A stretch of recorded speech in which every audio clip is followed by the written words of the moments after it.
Votre nouvelle agence Riverain Tour intercontinentale parisienne est arrivée. Nous vous proposons des offres exclusives vers les Antilles avec 2 bagages de 23 kg et des facilités de paiement en 3 ou 4 fois. Nous organisons des séjours complets comprenant les vols, l'hôtel ou l'hébergement chez l'habitant, des croisières, des circuits ainsi que des locations de voitures avec ou sans chauffeur. Pour tout renseignement, contactez l'agence Riverain Tour Intercontinentale au 16 rue Lamblardy, Paris 12e, métro Doménil. Téléphone jusqu'à 22 h au 09 78 80 13 39. Guadeloupe, actualité. On part sur le front social avec cette mobilisation au collège des Roches-Gravées à Trois-Rivières. La communauté scolaire dénonce la suppression de 2 classes et de fait le départ de plusieurs enseignants. Un mauvais calcul pour un établissement qui en réalité perd 5 élèves seulement. On fait le point avec le SNES-FSU. La semaine dernière, on a fait une assemblée générale parce qu'on nous a appris qu'on allait nous fermer 2 classes dans notre collège, alors qu'on perd seulement 5 élèves. Et donc les collègues se sont rendus compte à quel point ça allait gréver l'éducation de nos enfants, parce qu'on va se retrouver avec des classes à 28 élèves en 5e et en 3e. Et c'est très compliqué parce qu'on a pas mal d'élèves en grande difficulté scolaire et rajouter des élèves dans les classes, c'est très compliqué. On perd seulement 5 élèves, on nous ferme 2 classes. Il y a l'équivalent de 4 profs qui vont devoir quitter l'établissement. Donc c'est un gros problème à la fois pour les collègues qui doivent quitter cet établissement dans lequel ils sont investis depuis plusieurs années, et en plus pour les élèves qui vont se retrouver avec des effectifs trop importants et ils vont pas pouvoir accéder à la réussite scolaire qu'on leur promet. Évidemment, la réforme des retraites est un sujet fort ici. Les collègues nous ont dit qu'ils se sentent pas du tout capables d'être devant les élèves à 64 ans au moins. Et parce que parfois 67, parce que les enseignants commencent leurs études très tard, commencent leur travail très tard avec les années d'études. Et à 67 ans devant les élèves, c'est très compliqué, surtout qu'à chaque fois on nous augmente nos effectifs par classe. Donc là, cette année on nous promet 28, mais qu'est-ce que ça sera dans 4-5 ans? 30-35 élèves par classe, c'est absolument impossible pour les collègues et c'est absolument impossible pour les élèves parce que les parents sont bien conscients qu'avoir des professeurs de 67 ans devant eux dans mathématiques, en histoire ou en français, c'est très compliqué. On va rester mobilisés. De toute façon, le rectorat est déjà au courant que le collège est bloqué.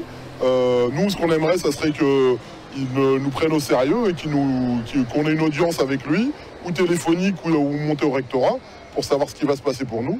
Et tant qu'on n'a pas de réponse du rectorat, on restera mobilisé. Le rectorat, déjà, s'il était malin, il pourrait nous dire écoutez, on vous ouvre vos 2 classes et puis on vous rend vos 2 classes et puis on voit ce que vous faites sur les retraites. Mais on a l'impression que la mauvaise habitude du rectorat, c'est d'essayer un pourrissement du mouvement. On le rappellera en 2020, on avait été un des établissements le plus mobilisés. Donc je pense que c'est un mauvais calcul.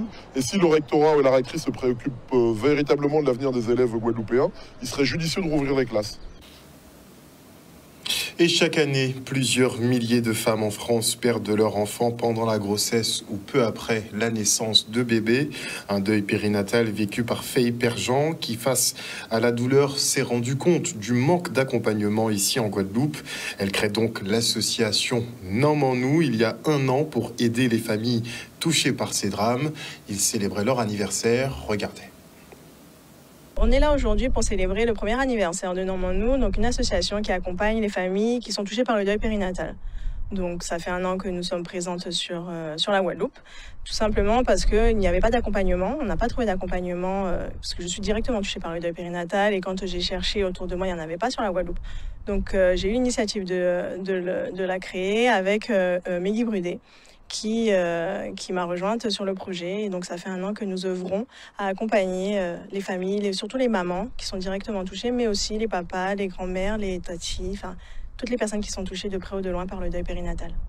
On est vraiment là pour soutenir justement les gens qui traversent ou qui sont plus proches de cette cause. Ça nous touche plus qu'on ne le pense, surtout en Guadeloupe. Ma présence s'axe surtout sur le côté l'art-thérapie, dans la mesure où c'est une histoire propre à chacun, propre à nous tous, que chacun transmet et retranscrit à sa façon, justement par l'art. Donc c'est vraiment quelque chose qui permet de se recueillir, de prendre le temps pour soi, chose qui est essentielle dans ce cadre-là. Donc vraiment être présent, accompagner, soutenir et être être vraiment un soutien. C'est pour ça qu'on est là aujourd'hui. Et on part maintenant pour la matinale des acteurs de la lutte contre l'illettrisme.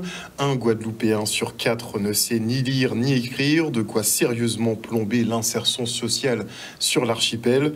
Le département et l'État entendent donc former leurs effectifs afin de détecter et mettre en place des stratégies de mise à niveau. Le reportage.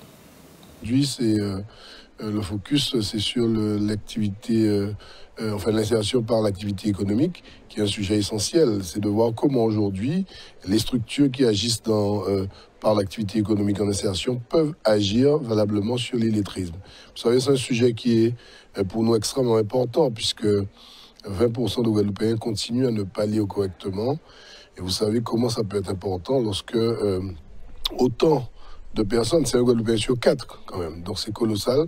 C'est un sujet que nous devons prendre à bras le corps et surtout faire en sorte que massivement, avec des aides de l'État, comme vous avez dit, avec le département qui est un acteur essentiel dans ce jeu-là, que nous puissions porter des solutions en vue de faire diminuer ces chiffres.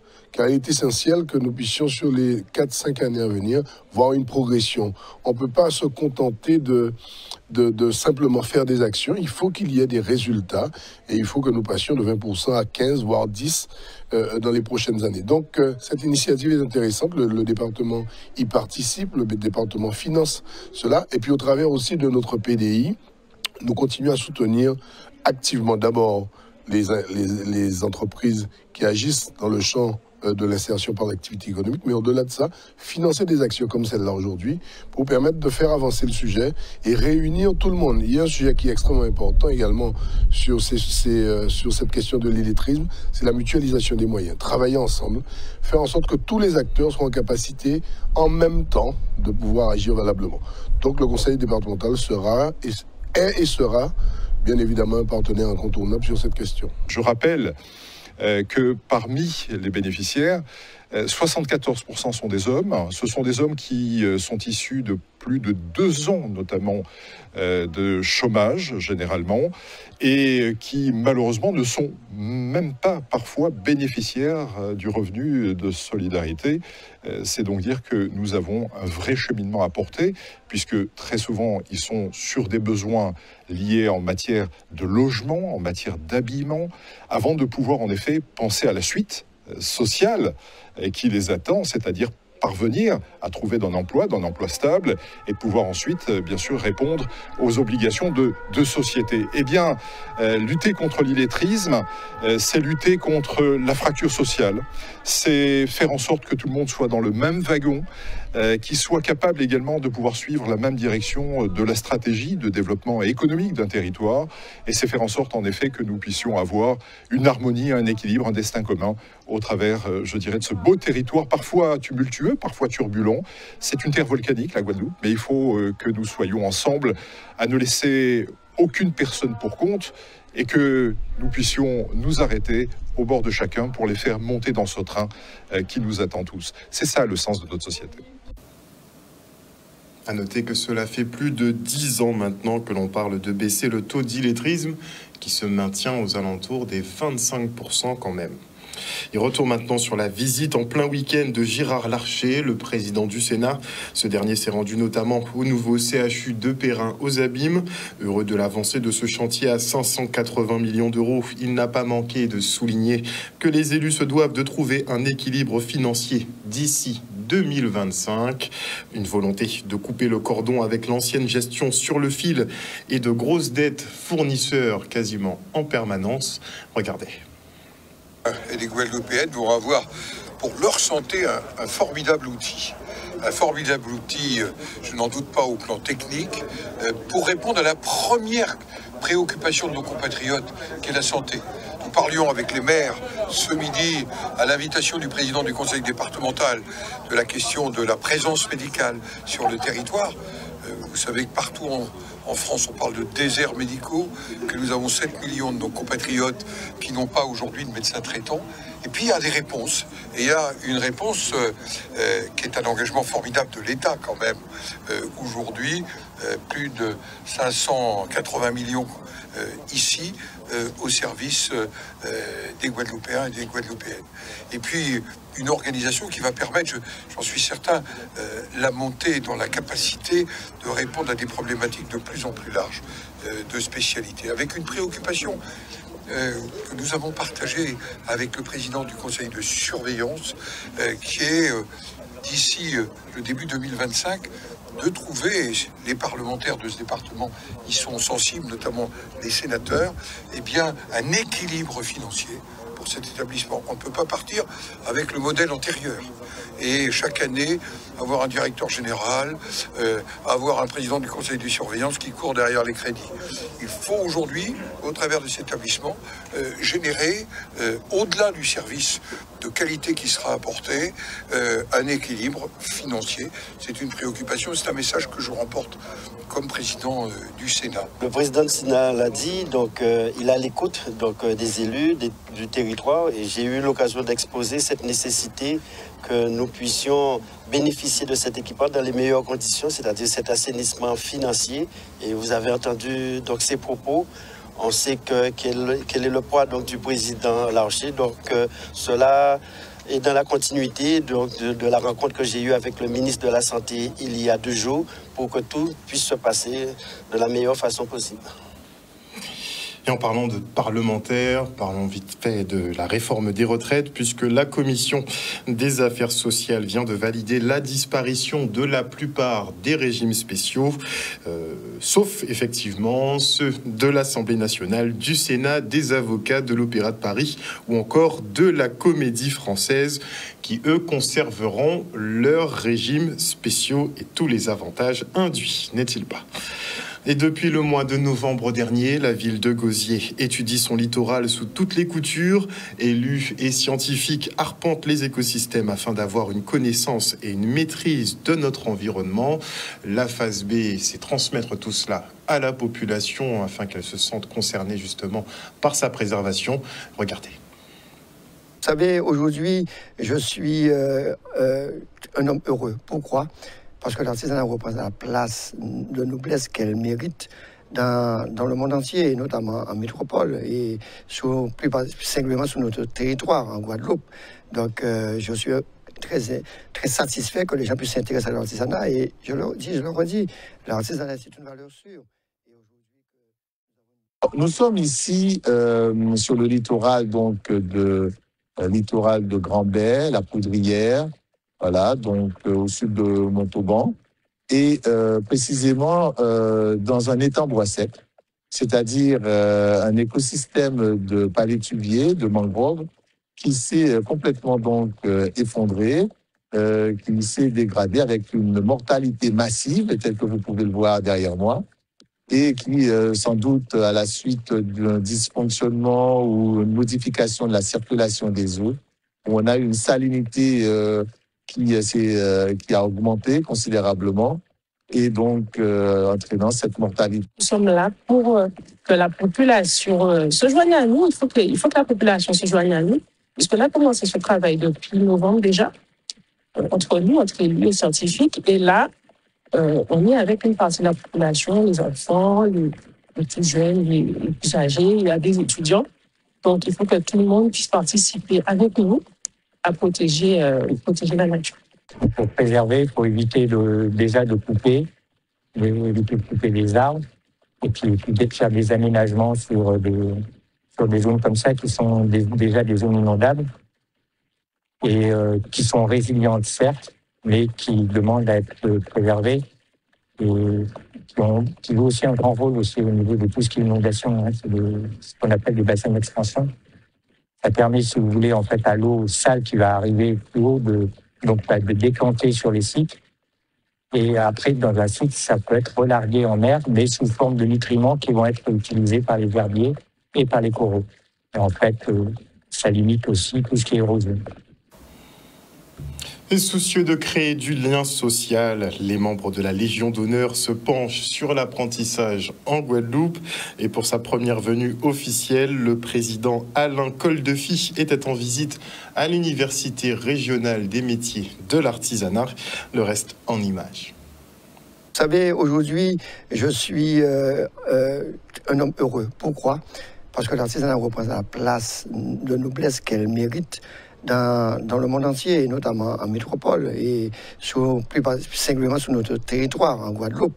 Donc, je suis très satisfait que les gens puissent s'intéresser à l'artisanat, et je le redis, l'artisanat, c'est une valeur sûre.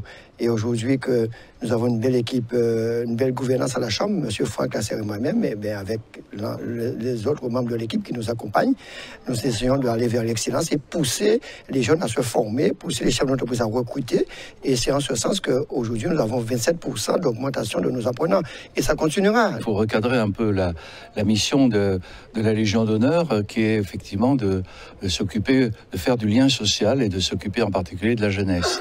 Nous avons beaucoup de programmes avec la jeunesse. Le programme le plus important, c'est celui qui concerne l'apprentissage et qui se décline bien sûr dans tous les départements de métropole et d'outre-mer.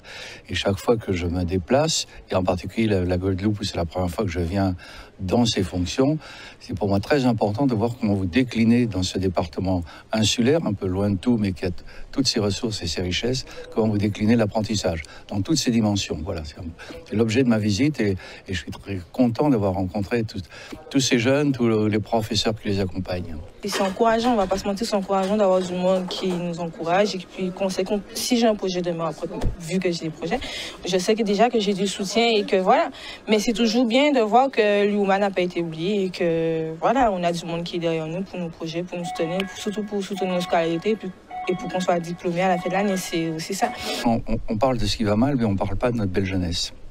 Et cette belle jeunesse, comme je l'ai dit souvent, c'est cette jeunesse qui a été prise en main par des enseignants, par des cadres, par des patrons, par un système, et qui a désormais dans la vie un projet professionnel qui est aussi un projet de vie et un projet de société.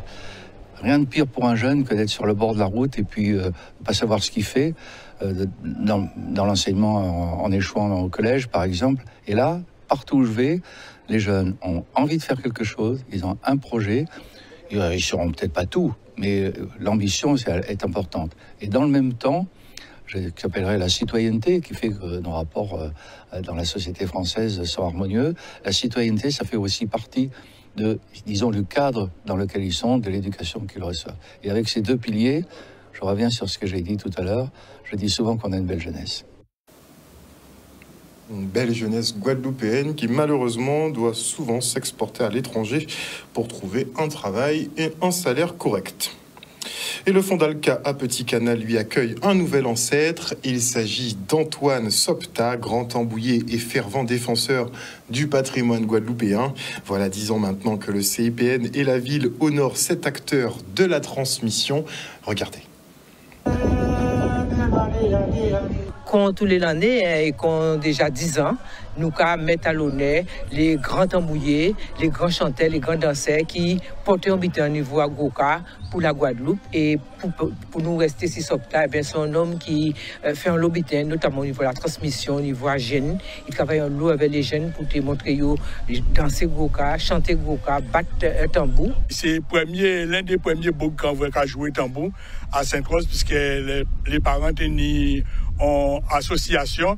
Et c'est Antoine Sopta, Christine, Henri Delos, c'est eux qui ont joué. Et nous avons répété en bagarre les parents.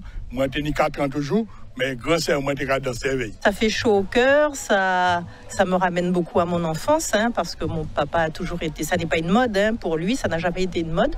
Mon papa a toujours œuvré pour perpétuer les traditions de chant, de danse, de costume. C'était son quotidien, c'était sa vie, donc... une dizaine d'années après sa mort, ça fait du bien de voir qu'il est encore dans le souvenir des Guadeloupéens, et puis qu'il a été jugé utile par le CIPN et la ville de Petit Canal de lui rendre hommage. Donc ça nous touche beaucoup, la famille est touchée par cette attention-là. C'est une grande importance, parce que si vous partez là, quand il est là, nous partons là. Donc il est pour nous, et c'est comme ça que nous venons à Fondalca pour nous honorer les ancêtres. Retour maintenant sur la parade carnavalesque de ce dimanche à Goyave. Là, vous aurez un petit extrait de Pirouli Band, Reality Bimas, Vibration Matamba, Songessa, AMG, Masmoul Massif, Masmoul Po et Gimbo All Star.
outremernews.fr, le site de l'actualité Outre-mer, 24 heures sur 24 et 7 jours sur 7. Retrouvez la chaîne Outremer News sur YouTube.